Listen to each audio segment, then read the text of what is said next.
Hello everyone, welcome back. I just wanted to clear something up before we get into the next review. Up until now I've tried to frame the live shots in most of my videos a lot like other video reviewers, on a set of some kind related to what I do. In my case, in front of my PC because I do PC games. But I've never really had the time or the budget for an actual set. When I started out reviewing, I was just borrowing a friend's flip mobile camera. Then I bought this cheap JVC camcorder.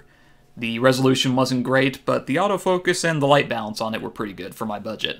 Lately I've been using this Nikon D3200. It works really well, it shoots in high definition, but I just can't get the lighting right on it. And as you can kind of tell from behind me, I don't really have room for any kind of a good lighting rig. So I hope you'll forgive me if I stick with the webcam for now. It works better than I expected, and maybe I can do something about all this empty space behind me to make my room look a little more presentable. So, now that I'm done stalling for time to hide the fact that I don't have a new intro done yet, let's get right to the review. Drumroll, please!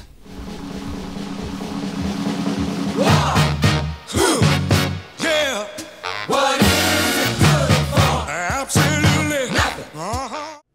Pretend you just created some new piece of media. Book, a game, a film, whatever. You put it out there and it does better than you could have ever hoped for. You're riding high on success, all your new money, and your tons of followers who are now clamoring for more from you. What do you do? And that brings us to the difficult topic of the sequel. When the Miller brothers were successful with Myst, they set about making a new game that was pretty much more of the same, just bigger and more polished, though the publishers were too scared of the title Riven and slapped the sequel to Myst on the box just to make sure everyone knew what it was. Konami's follow-up to Silent Hill was similar, except the story had almost nothing to do with the first game. It takes place in the titular town, but used as more of a backdrop to tell a new story of psychological survival horror.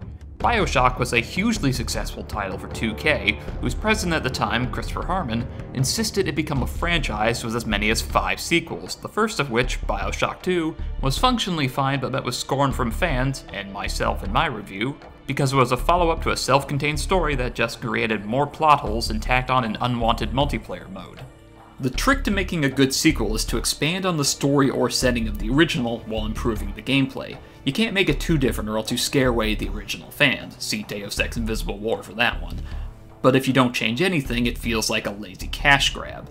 Modern Warfare 2 falls into this weird sequel limbo where they both try to advance the story and improve on the gameplay, but with very mixed results.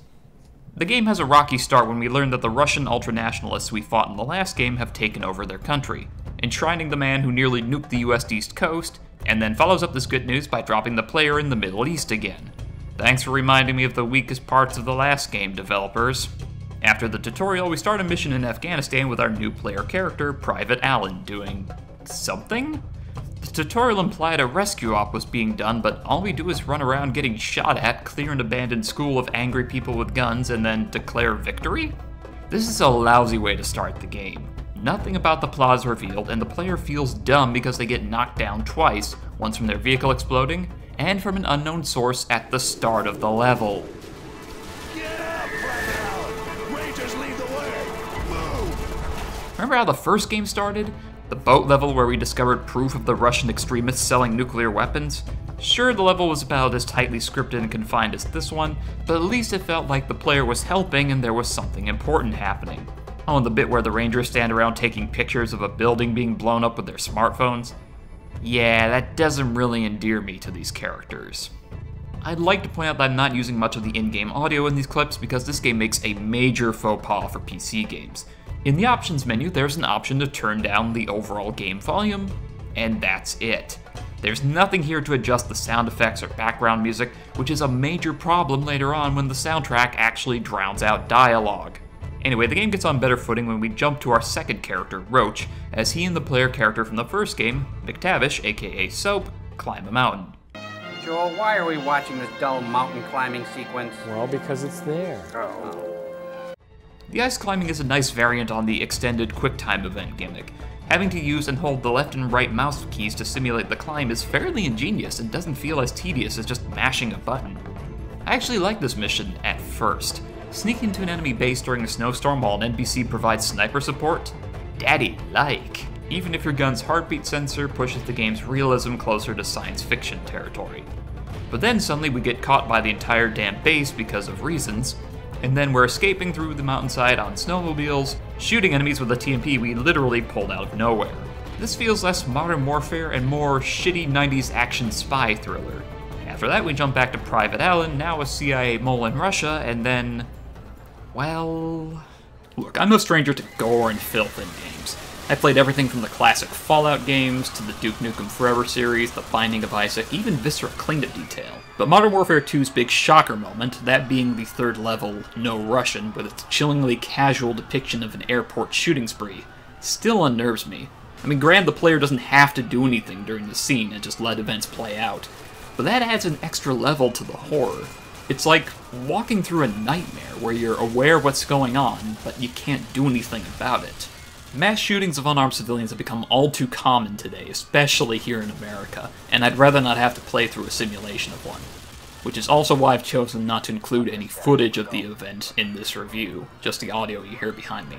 The developers must have known the scene would cause controversy, which is why they give you an option to skip the level entirely. I'm not going to condemn Infinity Ward for making this, plenty of conservative talking heads have already done that.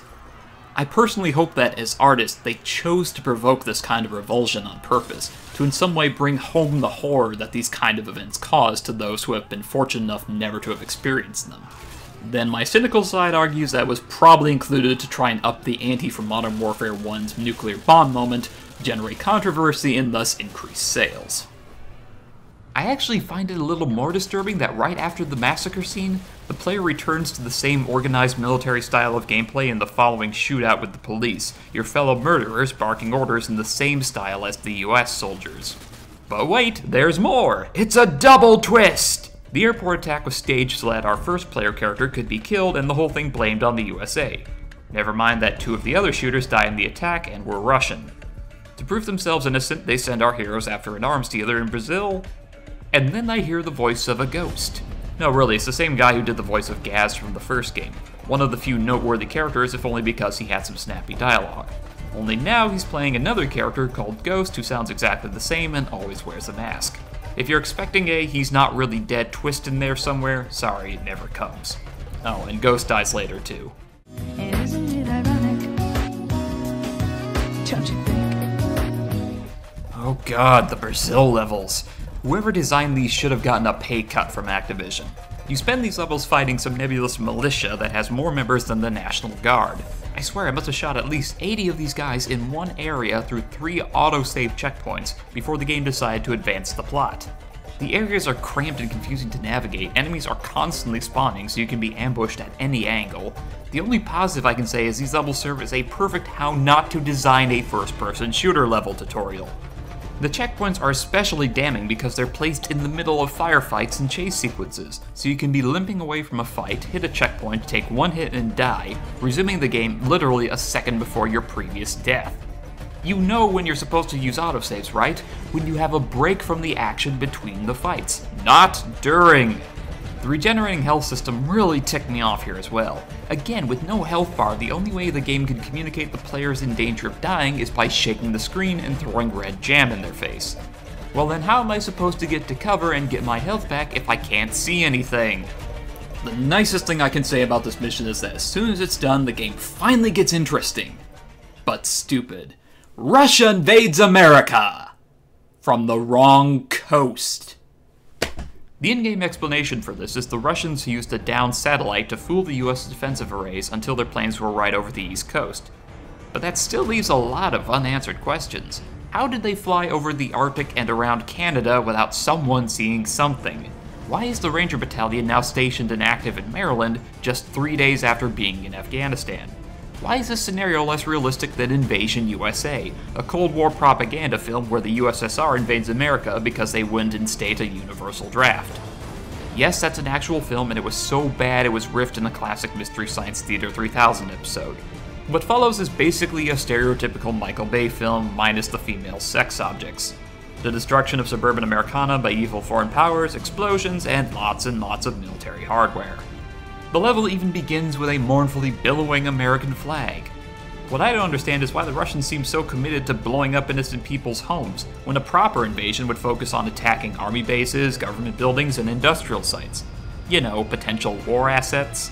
Although I have to admit, this is where the game actually started to get fun for me. darting around a shot-up strip mall, defending my position from waves of enemies. Actual waves, not just constant respawns! Heck, it's the first level where I got to indulge my inner sniper.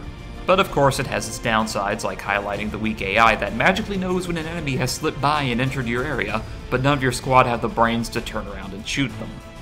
Oh, and I hope you like hearing the name Ramirez shouted at you a lot, because that's our new player character, and everyone bosses him around. Ramirez, get to the roof and check out the supply drop. Ramirez, get the control rig for the UAV. Ramirez, neutralize that enemy armor. Ramirez, take your team and secure the burger down. There's a reason this became a meme after the game. At this point, the game breaks into two stories. Private Ramirez following around Sergeant Foley as they fight off the Russian invasion, and Roach with Task Force 141 as they track down Makarov, the guy behind the airport shooting. We return to Brazil for another mission of more of the same, and the non-plot important NPC squad mates get butchered only to be replaced by a new squad mate who appears when you're not looking. The mad dash escape at the end is pretty thrilling, I will admit. After that, they take a detour to free a captured oil rig, then head to a Russian gulag to free some unknown person, their only lead on Makarov because Makarov hates them for some reason. These were pretty good levels for a change, but the oil rig mission feels like it could have been cut entirely, but someone wanted to do a level showing off how the military does a covert aquatic assault. Meanwhile, back in America, we have more fighting Russians just in upper-class gated community areas. This is followed by one of the darker levels. We start in an underground bunker coordinating civilian evacuations from Maryland, and as we emerge into the battlefield outside, we discover it is in fact the National Mall, that place with the Smithsonian, a bunch of memorials, the Capitol building, basically where we keep all the historic stuff. From an artistic standpoint, it's a good reveal, even if it feels like a Roland Emmerich disaster movie scene. Plus my joke in the previous video about the game turning into the Fallout franchise seems a lot more appropriate.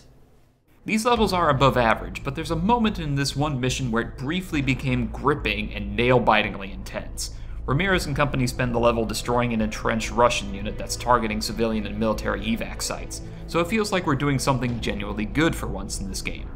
Just as your squad tries to escape a Russian counterattack, your escape helicopter takes a hit and the level becomes a rail shooter as you make one last pass on an enemy anti-air site.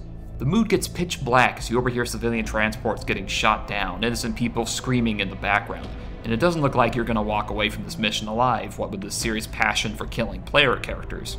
Maybe it's just me, but it just flipped a switch and I went into berserker mode, barely registering that I was shooting up the Department of Justice building as I tried to take out every enemy anti-air emplacement and rush in with a rocket launcher I could see. I can't help but wonder if non-Americans got into these levels as much as myself and my target demographic, other white Americans, did. Maybe the only reason I liked it is because I spent the entire time being ordered around by Keith David. Russians got us outnumbered, shit's falling from the sky, we're screwed. We're totally... Get it, Pip Corporal. Our weapons still work, which means we can still kick some ass. Because when Keith David tells you to do something, you do it. The neighbors are playing music again. I'm trying to record over here. Ramirez, get away and kill it, SOB! Must obey Keith David.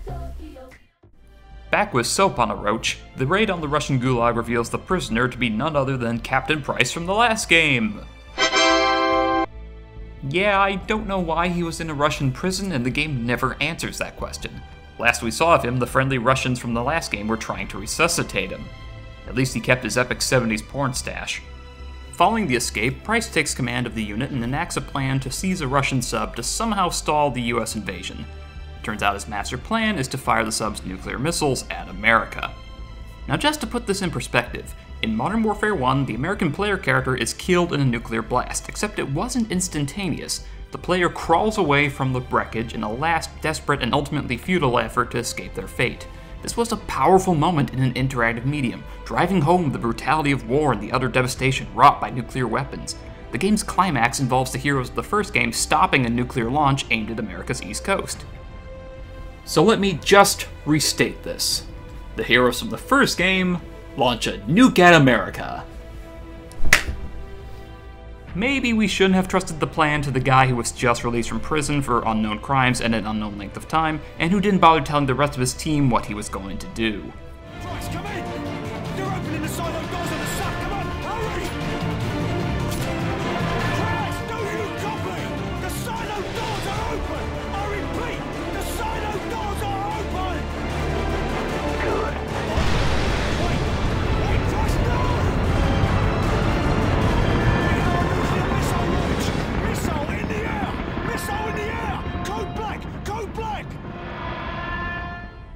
Granted, the plan seemed to be to detonate the nuke in orbit, causing an electromagnetic pulse to cripple the power tools and communications of the Russian invaders. But it also cripples the power tools and communications of the defending American army. And that's to say nothing of the radioactive fallout along the East Coast. It also serves as a fake-out for another player character death for Ramirez, as his previous mission ended with a bright flash during a post-helicopter crash Last Stand, but no, we just killed everybody on the International Space Station instead.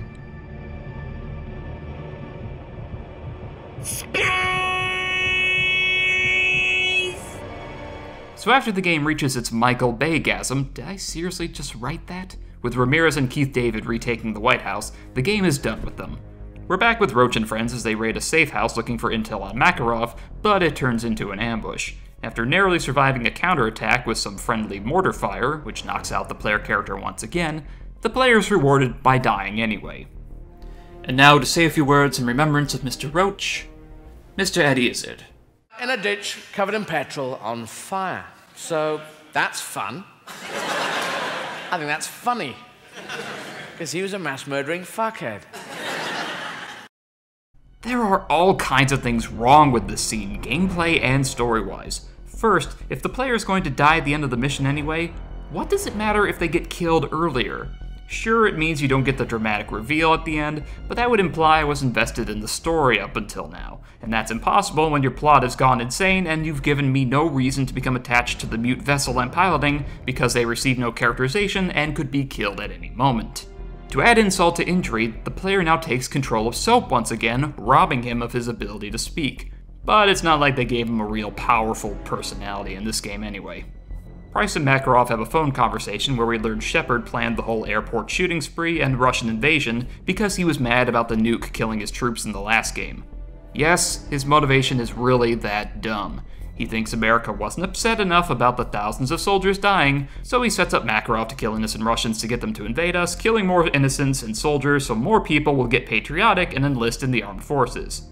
So because his soldiers died, he triggers a war which gets more soldiers killed, 2 of whom he kills personally for following his orders, so he can have more soldiers? My brain is sad now. Now on the run from Shepard's Black Ops, Soap and Price, known jointly as Spice in fanfiction, make one last attempt to catch Shepard and clear their names. This leads to some nice stealthing, a lot of military hardware, explosions, and an over-the-top chase sequence, which all ends with 2 old guys having a punch-up in the dirt. And then the game ends with a "to be continued" sign hanging over the whole thing. So that was Modern Warfare 2. In summary... Stupid! You're so stupid! There are so many problems with this game, I'm not sure where to begin. The plot is insane and the villain's motivations make no sense when you apply even a bit of logic. In this game, the player can't even get attached to their own characters because the game likes to kill them at the drop of a hat. I didn't mind the realistic modern military weapon arsenal gimmick of Modern Warfare 1 because it was all just kind of there. The pick up and use any weapon system at times made it feel like the single player campaign was just to show off the guns you could use in multiplayer, but I didn't use it that much. In Modern Warfare 2, it feels like a cornucopia of guns are just being shoved in your face, usually with a generous helping of ammo for whatever your favorite weapon of the moment is. You know how Borderlands advertised itself as having 60 bazillion guns? I was getting flashbacks to that with all the variant SMGs, LMGs, and assault rifles with different scopes, optic silencers, thermal imagers, and heartbeat sensors. Funny enough, in all of that, I never saw a real-life Modern Warfare weapon, the Land Warrior rig, which lets you peer around corners with a camera attached to your gun. The system where squad mates shout out enemy locations for the player that I praised in the last game feels worthless here, as there are just too many enemies and too much fighting happening all at once. Either the enemy has moved by the time they tell you, or you've already killed them, or they've already killed you by the time you process it. It all turns into this kind of white noise on the battlefield. Oh, and speaking of white noise, I got sick to death of hearing the words Oscar Mike. You hear it at least 5 times in the first mission, and randomly throughout the rest of the game. Hunter 2, bridge complete. We're Oscar Mike, move out. We're moving out! Let's go, get your ass back in the vehicle. Oscar Mike. We're Oscar Mike, let's move out. Chopper, let's go. Battalion is Oscar Mike. Battalion is Oscar Mike. It's like when a toddler learns a new word and they try to use it at every opportunity. I had no idea what this term meant when I first played the game. I talked with some friends with military experience and they told me it stood for on the move or on mission. Why not just say that instead? The term never came up in the first game. Also, why have a term that means two separate things? If you say the enemy I just killed was Oscar Mike, how can he be on mission when he's dead? Why would you say you're on mission in the middle of a mission? And what makes all of this worse is I do like some parts of this game. I really do. I feel dirty. There are missions and moments in missions that I think are great, like the aforementioned DC Capitol battle and the raid on the Gulag. And the level following the EMP blast was so refreshingly toned down with its lack of high-tech military gadgets, it felt like a return to form for the game. But these moments are so short and followed by more plot stupidity or irritating levels that they just get lost in the fog of Modern Warfare. Pun intended! Modern Warfare 2 is a bad game because it has no respect for the player. When it's not insulting your intelligence, it makes you feel powerless by constantly knocking you down or killing your characters. It demands the player survive intense combat situations, then treats them like a child with patronizing tips like, "You were killed by a grenade, try not to let that happen." And to top it all off, it lacks any of the self-awareness the previous game had. Modern Warfare 1 had a level that referenced the anti-Cold War film Dr. Strangelove. Modern Warfare 2 has a level that references Red Dawn. Modern Warfare 1 had a clear depiction of good Russians trying to stop the bad Russians. Modern Warfare 2 depicts all Russians as killers except for those killed in the airport level. Modern Warfare 1's bonus level was a short but sweet mid-air rescue op with a reference to Airplane. We're going deep, and we're going hard. Surely you can't be serious. I'm serious, and don't call me Shirley. Modern Warfare 2's bonus level is a self-aggrandizing museum level filled with guns. Modern Warfare 2 is the bad kind of sequel. The kind that, while more polished than the original, makes only small improvements and has a nonsensical story. There are some really good moments, but they're quickly overshadowed by the mediocre and just awful moments in the game's pathetic 4-hour playtime. I can only recommend it if you're the kind of person who likes to watch bad movies for the pure spectacle of it. Kinda like me, I guess. Oh well, see you later.